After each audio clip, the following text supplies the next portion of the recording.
Hi, folks. Welcome to the fourth video episode of Israel Explained. Today, we're going to talk about the Northern Front. So, as we all know, this war is not only taking place in Gaza, it's also been taking place on the border between Israel and Lebanon. But that has been treated, and rightfully so, as a sideshow in the main event. But there's increasing signs that it's not going to remain a sideshow for long. And because of that, there are serious risks of complications if Israel pursues a more aggressive policy in the north. So we'll get into that in more detail. Here's a couple of updates just about what's been happening in the last 24 hours over there. There was a drone strike by Hezbollah against the IDF, injuring 6 soldiers, not the first of its kind. There was an attempt from anti-tank squad to penetrate Israel to try to take out Israeli APCs or tanks. That's had some limited success for them before. This time they were eliminated by the IDF, and Israel bombed in Syria, most likely killing Syrian soldiers. So, and this is not the first time they've done that. So far, bombings have killed Syrian soldiers, they've killed Hezbollah, and they've also, on one occasion, killed Lebanese soldiers, which Israel apologized for. So there's a lot of scope for escalation. There's a lot of scope for loss of life. So it's important to look at this. At the beginning of the war, as you might remember, the Israeli position was "Don't try us," similar to what Biden was saying at the time. If you strike Israel, you will pay a high price, is what Israeli officials said. And Hezbollah has struck Israel, although in a limited way. And Israel's response has been, I would call it determined, but not devastating. But recently, the Israeli rhetoric, and I would say more than rhetoric, the Israeli strategy has been changing. Tzachi Hanegbi, who's the national security advisor and the most prominent policy voice, I would say, of the government, he gives much more clear policy statements than anyone else. So I follow what he says very closely. Hanegbi says, and this is a quote, "We can no longer accept the Radwan force sitting on the border. We can no longer accept Resolution 1701 not being implemented." So there's two components to what he's saying there. He's talking about the Radwan force.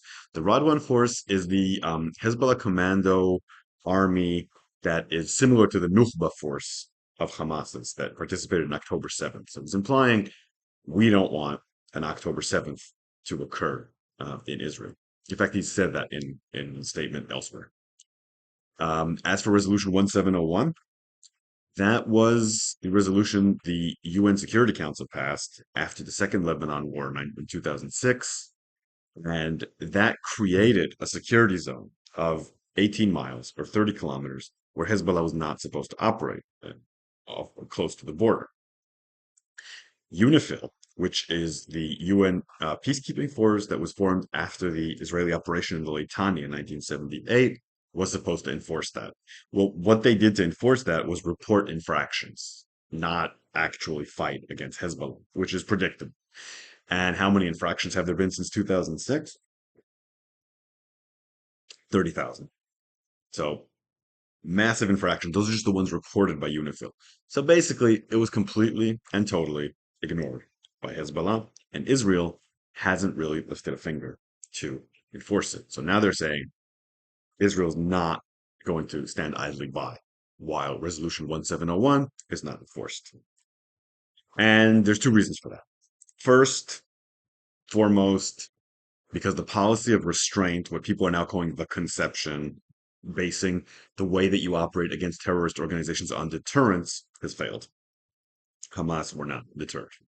Hamas waited for the right moment in order to strike. And the problem is, Israel now fears, rightfully so, that Hezbollah will do the same.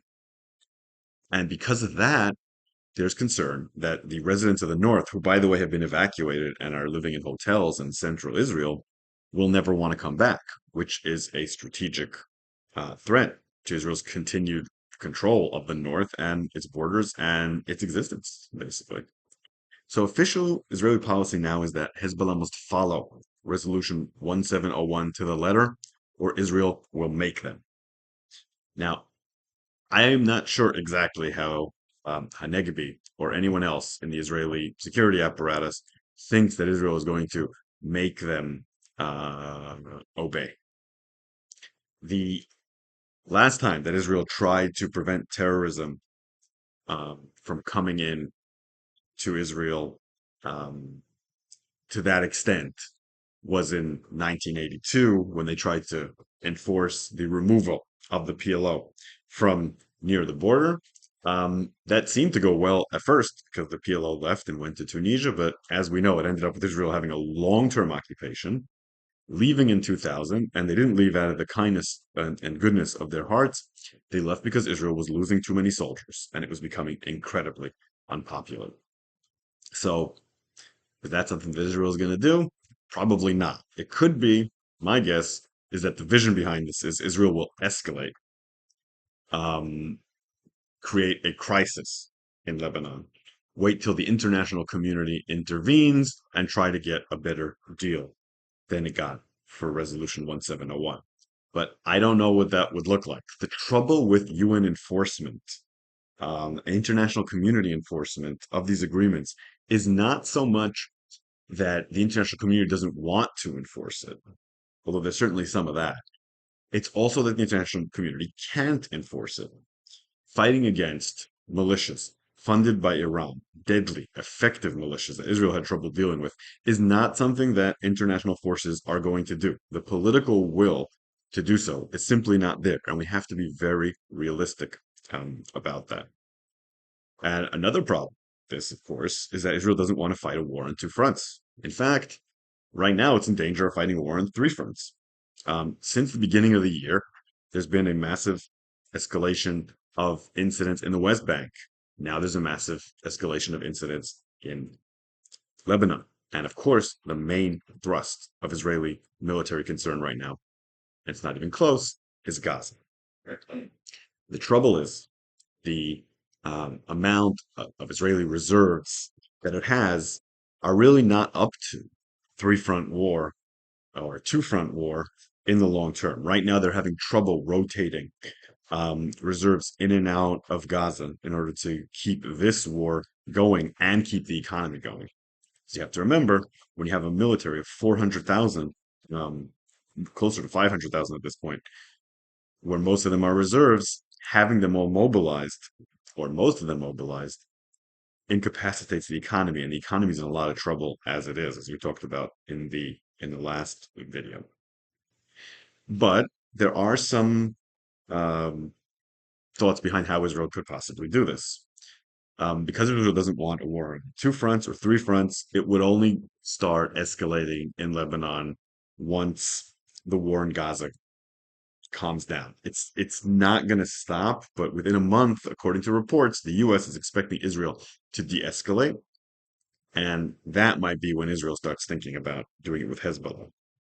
I don't think the United States is going to be very happy about that. In fact, there's already leaks about how the United States is concerned about those Israeli ideas.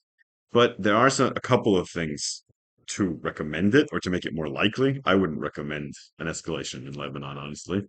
To make it more likely, Hezbollah has pressure points that Hamas does not have. So it's part of a Lebanese government. It's basically part of a weird ethnic coalition. They're the strongest party in Lebanon, but they're not a majority party, and they can't force everyone else to do what they want. Um, the vast majority of the people in Lebanon, probably including the majority of Shiites, don't want a war against Israel. They don't want to leave their homes. They don't want to be bombed. And just as importantly, Lebanon is on the verge or possibly already has crossed over into the failed state territory. Their economy is so bad that the country is barely functioning. People's savings have been wiped out. The last thing people want is a war against Israel. So Israel is probably hoping that that will allow it to pressure Lebanon into doing what it wants it to do. Of course, the problem with that is Lebanon is probably too weak to resist Hezbollah, even if it wants to be. Now, the Israeli public would support an escalation. There's a definite feeling amongst most people, and correctly so, that the old conception of restraint has failed, and a sense that the people of the North deserve to be safe. All that is true, and what's behind this desire to escalate to begin with.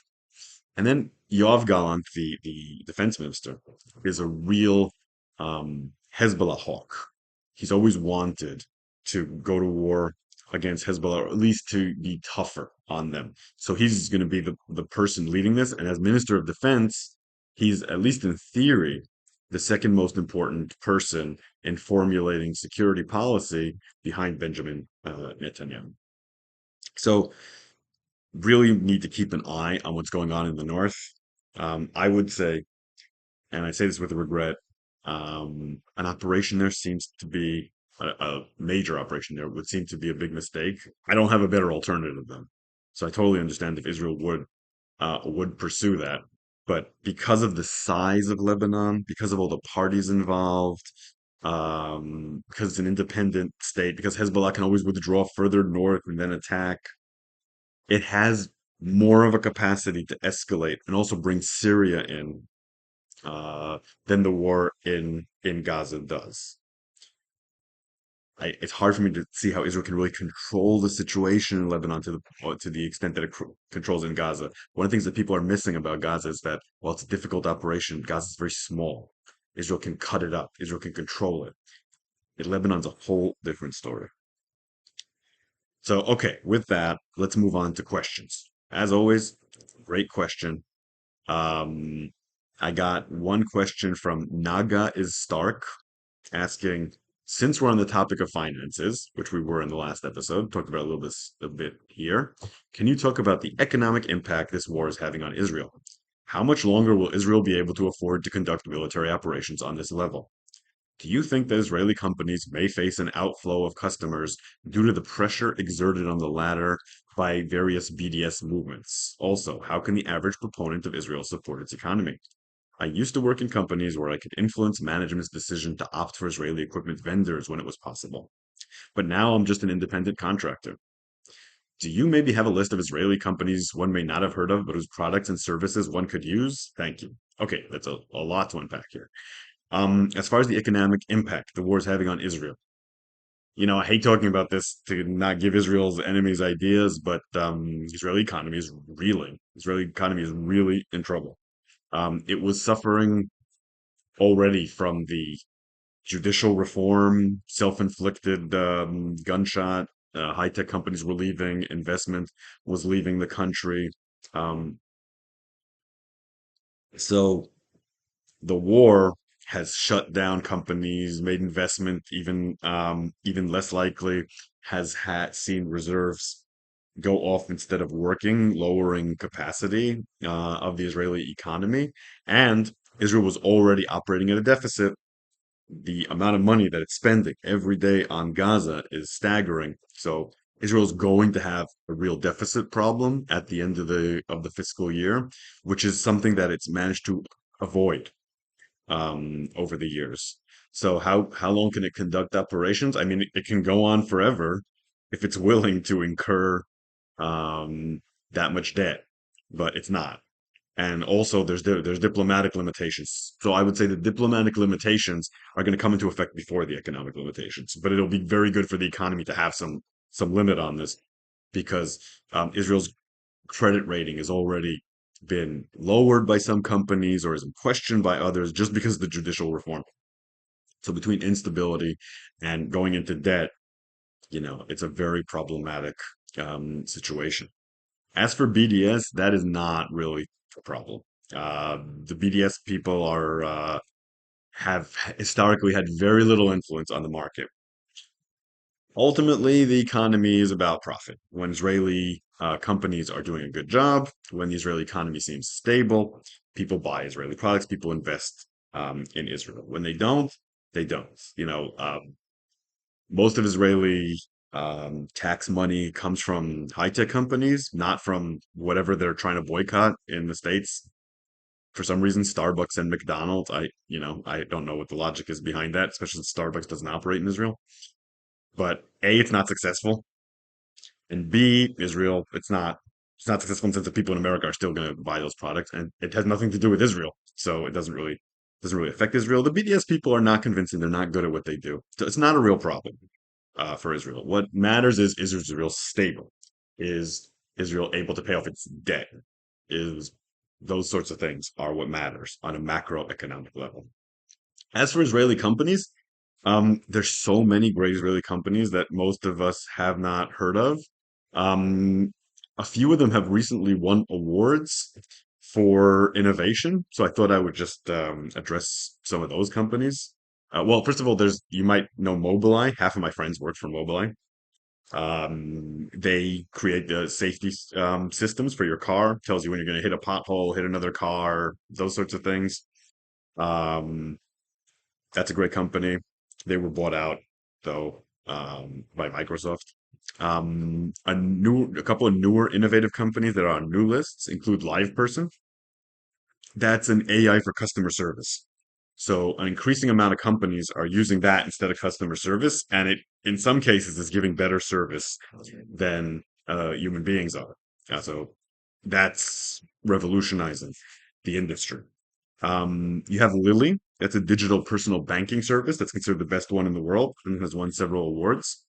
You have DID that provides animation with deep learning, so that ultimately your animation starts behaving just like human beings would behave. Immuni, it's an analytics map for immune systems that healthcare companies all around the world are using. Empathy is a great app for helping families navigate loss of loved ones. Because one of the things with loss of loved ones is that after the first few days where everyone's there for you, you're kind of abandoned by everyone else. Everyone else goes back to their lives. Empathy helps you manage that in the long term. And it's proving to be um, very successful. So those are some great Israeli companies, but boy, the Israeli high-tech sector remains as innovative and incredible as always, whether Israel's at war or not. Pratchett Guyman asks, do you really think Smotrich is a bigger barrier to, quote, winning the peace than Ben Gvir, end quote? So referring to my previous video where I said that Smotrich needs to be fired immediately. Yes, I do think Smotrich is a bigger obstacle, not because Smotrich is more extreme than Ben Gvir. They're pretty similar. Maybe even Smotrich is like 99 out of 100 extreme and Ben Gvir's 100 out of 100. Like maybe there's a tiny bit of difference there. But the trouble is that while Ben Gvir is running the police, which is problematic enough to put it mildly, Smotrich is running the entire Israeli economy. And one of the most basic elements in politics is if you want to understand the government's priorities, look at its budget. And if the person developing the budget is against peace, that means Israeli priorities are against peace. And that is much more important than who runs the police, especially since the police doesn't operate in most of the spheres that we're worried about. The West Bank operates to some extent, not mostly where the settlers are, not where the Palestinians are, and in Gaza it's not operating at all, and in Lebanon, if there's an escalation there, it's not operating at all. Meanwhile, the finance ministry is operating everywhere. The finance minister is one of the most important people in the country. The interior security minister is not very important, but not on that same level. So that's all. If Ben Gvir ever had a bigger role, he would destroy the entire country, in my opinion. He's probably more dangerous than Smotrich. He's certainly more charismatic. He certainly makes a lot more sense if you hear him talk. If you ever hear Ben Gvir talk, you sometimes find yourself hesitantly and against your will agreeing with him. Smotrich doesn't have that gift. You hear Smotrich and you're like, what is he on about? Ben Gvir is a more dangerous person. But in the current roles that they're in, Smotrich is much more problematic. So that's what I meant. Friend of the show, Millicent Bolden, asks, are the Gazans still rebelling against Hamas? And the answer to that is yes. Hamas is experiencing a um, break with civil society in Gaza. We've already talked about that. The two main reasons are the fact that it's being defeated in the battlefield. And that's why all these pictures that Israel has been releasing of, stripped down terrorists with their hands up have been very useful. It makes the Gazan civilians feel like Hamas doesn't really have power and control anymore. They also see that they're not getting government services anymore. They're also seeing that the Hamas is hiding on the ground and leaving them to their devices, and that it's hoarding all the humanitarian aid. So not only is it not helping them, it's making sure they're not getting help from anywhere else. So the combination of all those things is weakening Hamas very seriously in Gaza. There's been some reports I've heard that people have used arms against Hamas, especially to try to defend the humanitarian aid, mostly rocks and things like that. Um, but there's also Gazans are openly telling everyone in every form of press that they're sick and tired of Hamas. It's really up to Israel to widen that gap. And in previous episodes, I talked about how Israel can do that. I think that if Israel takes control of the aid and delivers it fairly and in large portions to the Palestinians and now acts to prevent the spread of disease, it can come off as caring for the Palestinian citizens more than Hamas. And we need to be realistic. Israel's never going to be, greeted as liberators and all that. None of those fantasies from the Iraq War. But Israel, by doing that, can discredit Hamas and lay the groundwork for a better government to come into Gaza. And as I said, there's no way Israel can win this war unless it manages to do that.